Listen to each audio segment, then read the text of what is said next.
Hello, welcome to Summerfest Online 2020. Thank you very much for coming along to view these presentations. Just a quick reminder that we have a number of exhibitors in the exhibitors hall. If you want to go along and have a quick browse, maybe do some shopping, they would love to see you. And a quick reminder too about our wonderful sponsors, Yayo Hemp Products and Butte Island Cheese. They're also in the exhibitors hall and they'd love to see you too. If you've enjoyed the show, please remember this is a free event, and if you'd like to make a small donation, you'd be very welcome. Please go to the Friends of VegFest page to make a donation. And a reminder too, we have another show in November, London Online, and in next March, Plant Powered Expo. And you can find out all about that on VegfestUK. Thanks very much and enjoy the presentation. Hi there, welcome to VegfestUK Summerfest Online. I'm Zacchary Bird and there's nowhere else I'd rather be right now, and that's not just because legally I'm not allowed to leave my apartment right now.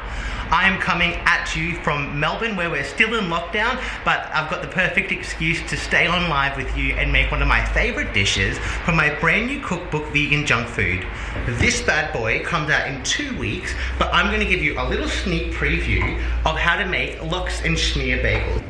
A classic non-vegan dish which is super easy to make vegan, and I'm going to show you how. So there's a couple of elements.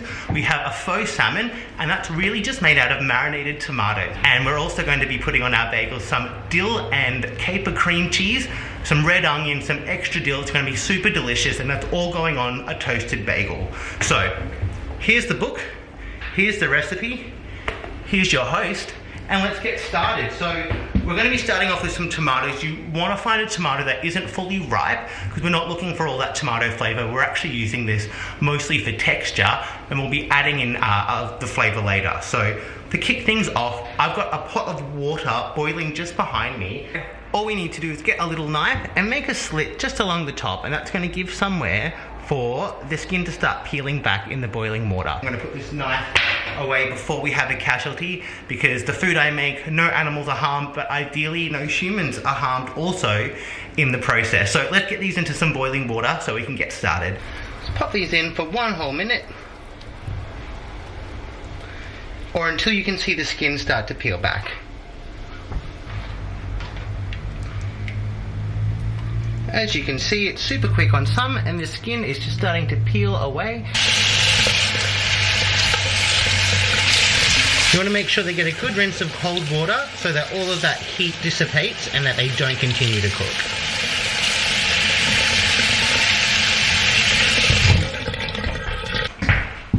Now that our tomatoes are ready, we just need to slice them up and get all the insides out. So all we have to do here is grab our prepared tomato and cut it into at least 8. You want it to be quite thin to replicate the texture of salmon. So it's just a very clean little cut, and keep dividing it until you're happy with the length. So all we need to do is use a teaspoon to scrape out the seeds and the juices, because that's going to give an effect that is not very salmon-like and is very tomato-like. So just continue along. You're welcome to use your fingers to just get rid of any of those seeds and liquid, and just so we're remaining with this fleshy part, which is going to become our salmon. Once you pat them dry, just chuck them into a bowl, and then it's ready for our marinade to join in when it's ready.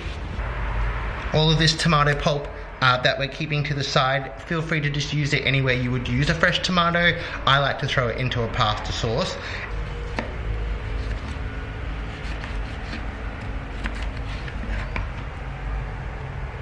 This one's perfect and ready to go.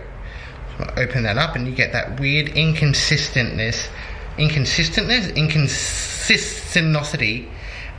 that makes it look like it's a real dead animal. Alright, so your tomato's done. You should end up with something that looks a lot like this. This is going to be the base for our faux salmon, and this is what's left over. That's just the... Ooh.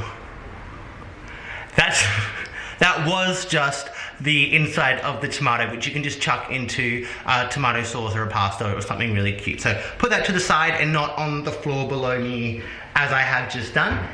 So that's what you want, not the floor tomato. So once we've got that, we're gonna go in with the flavor, and it's super, super easy. There's only 4 elements to the flavor in here to make it taste sort of fishy. So we have soy sauce, which is fantastic for saltiness and giving that richness to it so it doesn't taste like a tomato. We have ginger powder, which gives us a fresh kick. We have shredded seaweed. If you don't have it, just use seaweed you can find at a supermarket for sushi and just chop it up. And this is going to give us a bit of an ocean flavour. And we are going to use liquid smoke. And liquid smoke is because salmon is traditionally smoked, and it's going to help add that flavour to convince you and your friends that this is not vegan, even though it is. It's vegan and delicious. This is super forgiving. We're not baking, so there's no real science at work here that you'll screw up. If you want to change the flavour profile for something like lemon juice, you might like to use tamari or a vegan Worcestershire sauce if you don't have soy sauce on hand, or you want to go for a gluten-free alternative.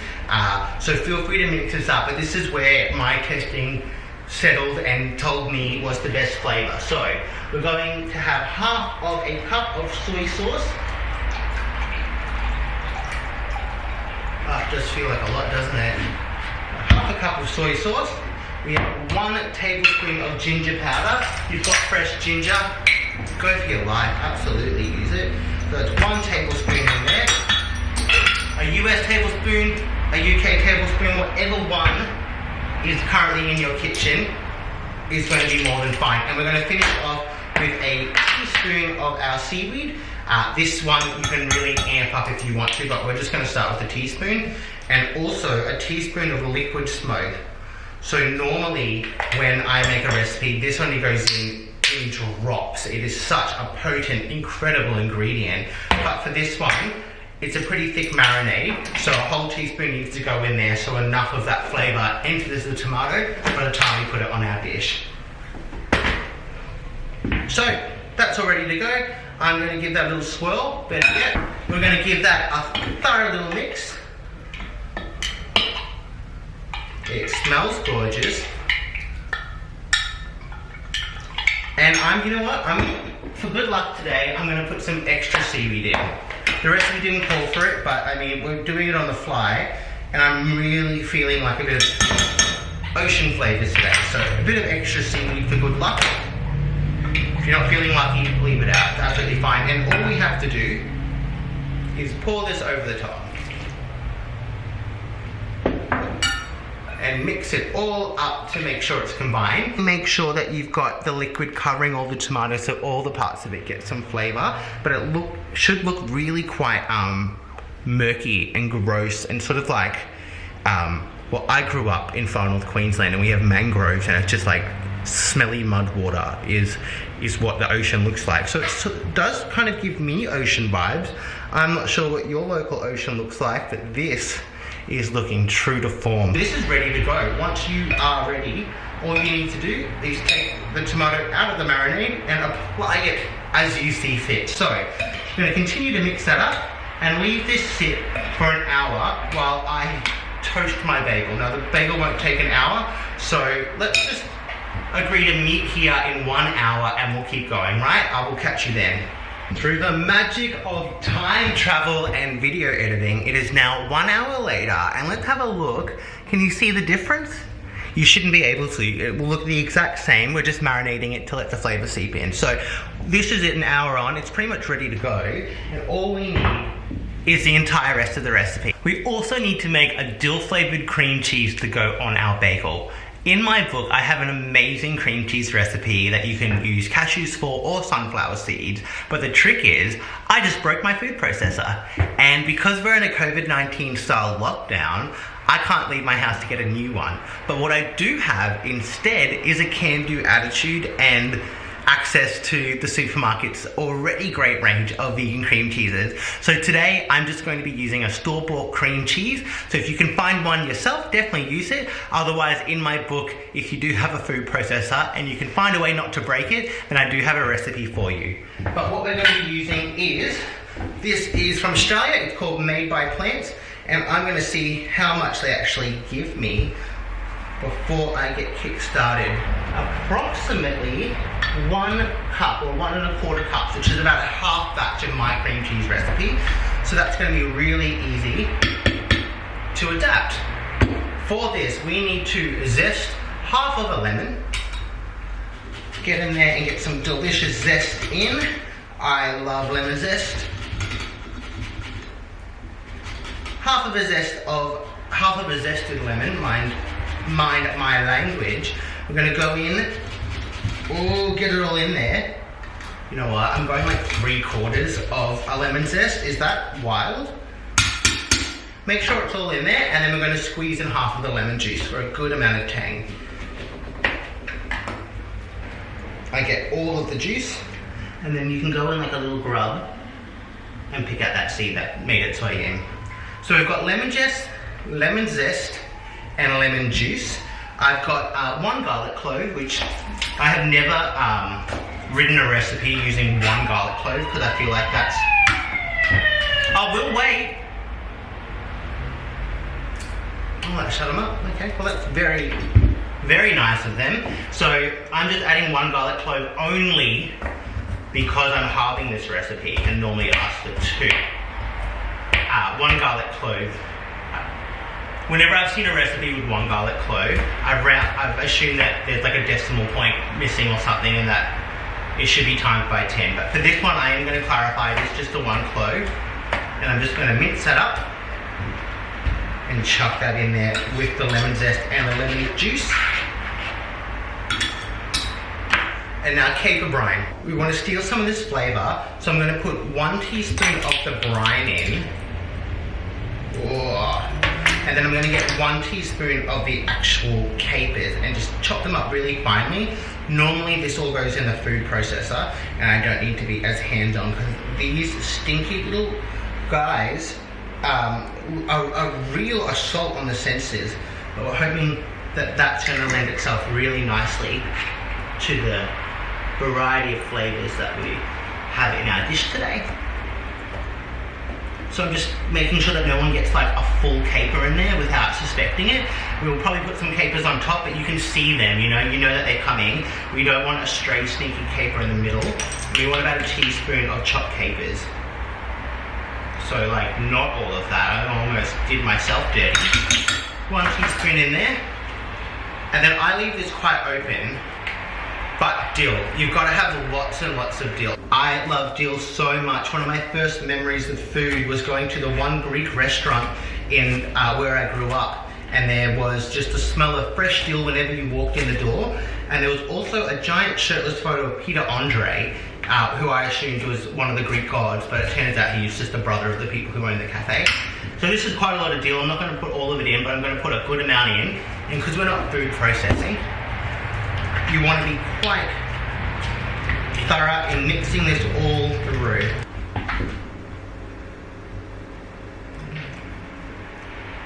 Delightful, you know what? Couldn't hurt, right? Yum! And lastly, we're just going to chop up a red onion. Now we want this not to be too small or fine because then you're going to get red onion in every single bite. You just want a nice thin strip. Something like that. Just to sit on top of your bagel and dress it up. It's bagel time. All right, I've got these bad boys. If you have fresh bagels and you've just come back from the bakery, don't toast them. They're perfect. Just cut them in half if you want to and dress them up. But if you've got some store-bought bagels like this guy, because again, we are in lockdown and I am not heading anywhere to get a fresh bagel anytime soon, then you do want to give them a little bit of a toast so they're really crispy and ready to be dressed. So with these bad boys, I've just got the grill on behind me, just in my oven. You might call it a broiler where you're from, just the hot bit at the top of the oven. And I've got that preheating. I've got my bagel and, oh, well these guys have cut themselves in half already, which is super, super nice. All right, so if your bagels don't come pre-sliced, then you do want to get in there and give them a little slice. Otherwise, these ones have had the hard work done for me, which is very considerate from aged bagels. So I'm making this for me and then for me again later as well, because I love having a leftover. So I'm going to be preparing 2 lots today. Ooh, ready to go. And I'm just going to put these until they're nice and warm and we're starting to brown on the top. And then We're there, we're done, we're almost there. So let's get these bad boys under the grill right now. It's happening, they're toasting. Okay, so I've got something to smear that with. I'm gonna get a spoon. I've got these plates ready to go, and these are toasting in the oven right now. If you've got a stale bagel, just remember the way that bagels are produced. So they're boiled and then they're cooked. So if you want to dip them in a little bit of water or spritz them with some moisture and then chuck them in the oven, it will help to salvage a crappy old bagel. So if you are stuck with some old one, give that a red hot go. So to recap, if it's fresh, fresh. Don't cook it. If it's store-bought, just slice it in half and toast it. And if it's super, super stale, you want to add a bit of moisture before you do that step. And you should have some pretty killer bagels. We did it. Oh, not a second too soon. Are you ready? So, we have now made From Vegan Junk Food by Zacchary Bird, this award-winning book. And when I say award-winning, I made that up. It hasn't won any awards. But that's only because it hasn't come out yet. In 2 weeks' time, you can find that recipe. But today, you can also find that recipe because I've just made it for you. So let's zoom on in and have a look at the build. How's that? Please tell me we're focusing. Gorgeous, all right. So obviously we go in first with our cream cheese, and we want to be fairly generous because it's delicious.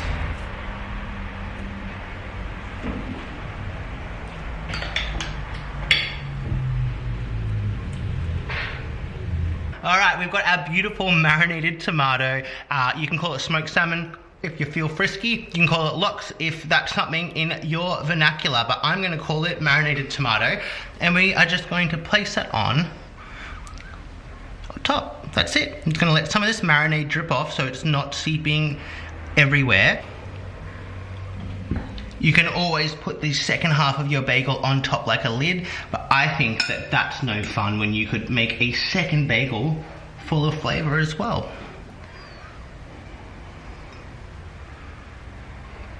So all we need to do to finish this off is, I said I hated doing this, I'm going to do it one more time.